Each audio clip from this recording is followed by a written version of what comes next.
A tumor that doesn't actually have any blood vessels cannot grow any bigger than the head of a ballpoint pen. The little ballpoint thing, that's it. And it can't get any bigger. Doesn't have enough oxygen, no nutrients, so it's stuck. But the moment blood vessels can touch that little tiny microscopic tumor and start to feed it, a cancer that is the size of a tip of a ballpoint pen will grow 16,000 times in 2 weeks. So this is an explosive trigger when androgenesis is hijacked and our body isn't able to control it. So that's called tumor androgenesis. And that's how I got started in this field, because we were at the beginning trying to set out to figure out, how do you develop biotech drugs that can starve a cancer by cutting off its blood supply? Well, we've done that, and it's actually one of the mainstays of cancer treatment today. But the more exciting thing that we found, that when you use the same testing methods that were used to develop these drugs to test foods, there's more than 100 foods that can actually starve cancers as well.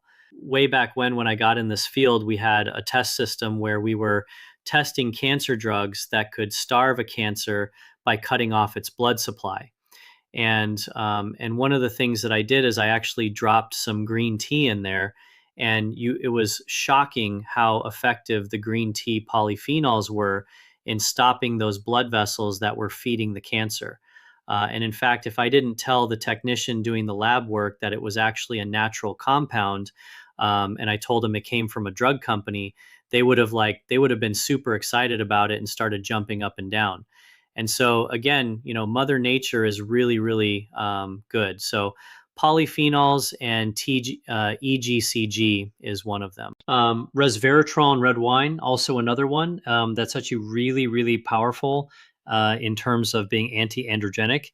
Genistein, the phytoestrogen, and soy actually can also cut off the blood supply, feeding breast cancer. So it's just the opposite of the urban legend out there that soy is not good for you. I recently saw an article. It was a cover of a magazine that said, soy anti-nutrients or something like that. And my mind was blown that somebody could actually say that, because most of the nutrients, including the proteins, but also the phytoestrogens in soy, again, if you're a scientist, you take a look at this, and the phytoestrogens look nothing like human estrogens. They're not dangerous. They actually block human estrogens, and they actually are also anti-androgenic, and they cut off the blood supply to breast cancers. And this has been shown in human patients, breast cancer patients as well. Tomatoes have lycopene. So many of the same foods that we know are good, healthy, plant-based sources of nutrition, we're now rediscovering that many of the bioactives in them are also powerful cancer blood vessel cutting off systems that starve a tumor. So blueberries are blue because they contain a natural dye that is colored blue that is called anthocyanin. And anthocyanins have been found to be powerful activators of our immune system in a beneficial way. So they don't cause autoimmune disease. They actually elevate our T cells and natural killer cells. These are part of the super soldiers that make up our immune system. They just kind of like give more weapons to our immune system to defend against invading armies. And just by eating like a cup and a half of blueberries a day, you can elevate your T cells by like 88%. Okay. And athletes that actually eat blueberries regularly, they just walk around with a higher level of immunity to begin with. It's kind of a performance maintainer, not an enhancer. It's a maintainer because your immune system is also firing at peak. Now, what's also interesting is that the same anthocyanin lowers inflammation. So this is the classic dilemma that is out there in the wellness world. Yeah, we want to get rid of inflammation, so we want to make sure our immune system isn't overactive. Well, look, inflammation is a subset of immunity. We want good, strong immunity to protect us from invaders, and we want to also lower inflammation at the same time. Blueberries can actually do that. Another great way of actually elevating immunity is with broccoli. Now, broccoli contains a natural compound called sulforaphane. It's actually a family of different natural chemicals that kind of give broccoli its kind of unique taste. It's also in kale, chard, all these other kinds of salad vegetables, honestly. But broccoli is particularly strong in, and it's been shown if that actually you can actually boost your T cells, again the super soldiers of your immune system, by just eating broccoli. But here's like a little pro tip, and a little tiny hack. If you want to get as much as you can out of broccoli, you should eat normal adult broccoli. But here's the thing: the treetops are good, but the stems have twice as much of the sulforaphane. So don't throw the stems away when you're cooking it. If you don't want to saute the stems, there's plenty of recipes you can use with stems.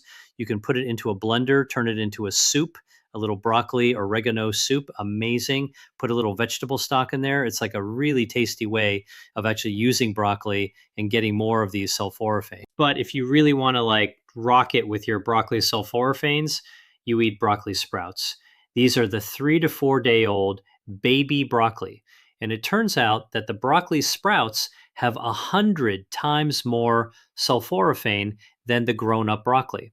So, and actually, studies been done looking at the people getting the flu vaccine. These are 20-year-olds, healthy 20-year-olds, just getting the flu vaccine. And it was found that if you gave the flu vaccine and gave somebody broccoli, a shake made out of broccoli sprouts, you could ramp up their immune response by 22 times. So, like, really just amp up your immune system without causing inflammation. I'm like most people, I think. When you tell me not to do something, my brain goes, well, maybe I'll do one more time. Maybe I'll try it. And so there's a lot of human nature to how we respond when somebody says something to take something away from you. And human nature abhors deprivation. And so one of the things is, I think most of us like to have our quote cake and eat it too. And so I always felt, when I was, taking care of patients and trying to counsel them on things rather than tell them to remove things from their diet, because that's really easy to do. And there's plenty of people out there, scolding people. Fear, guilt, and shame is sort of like the building blocks of traditional counseling about nutrition, and makes you feel bad actually, when somebody tells you, like you're a bad person for eating junky food. What I try to do is empower people, because I think people love to feel justified in what they love. And so in my book, I read about 200 foods that all activate the body's health defenses. And I used to say, I dare you to find in this 200 foods something like that. I dare you to find, review the foods and tell me that there's nothing that you like. And most people actually find something in 200 foods that they actually like. And I say, well, look, start with this, because what you like is already good for you. So you're already way ahead of the game.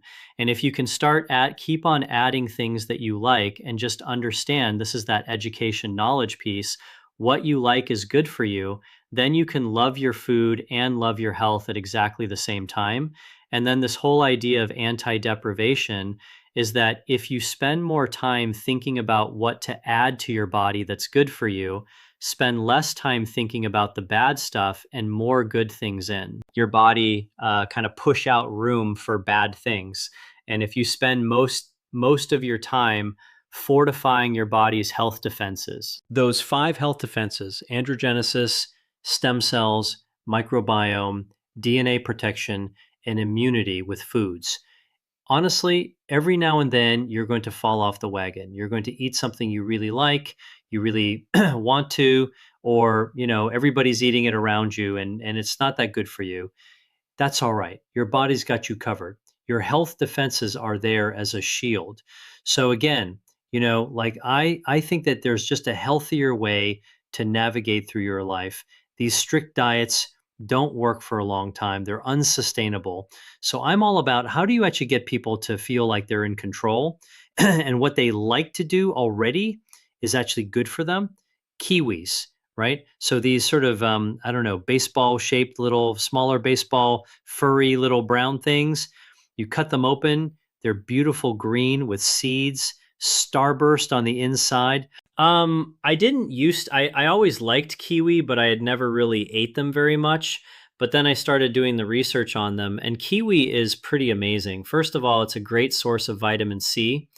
and fiber. And the vitamin C actually has tremendous antioxidant effect, and it can protect your DNA. And studies have been shown that actually, if you eat one kiwi a day, it'll protect your DNA against damage by about 60%. If we ate 3 kiwis, it would actually help your body build any damaged DNA back by about 60%. And so here's something simple that you can peel, cut up, chop it into a yogurt, or just eat plain. It's delicious. You can put it into a smoothie that actually has this amazing ability to actually protect your genetic material. Like, that's so fundamental. And it tastes great and not too sweet, and it's got a little citrusy flavor. Then the other thing that's great about kiwi is that it's packed with fiber. Now, fiber is basically a kiwi is essentially a prebiotic food. Its fiber feeds our gut microbiome. And studies have shown, this is a study done in Singapore, that show that just eating a kiwi, even one kiwi overnight, will start to change your gut microbiome, favoring more healthy species of bacteria.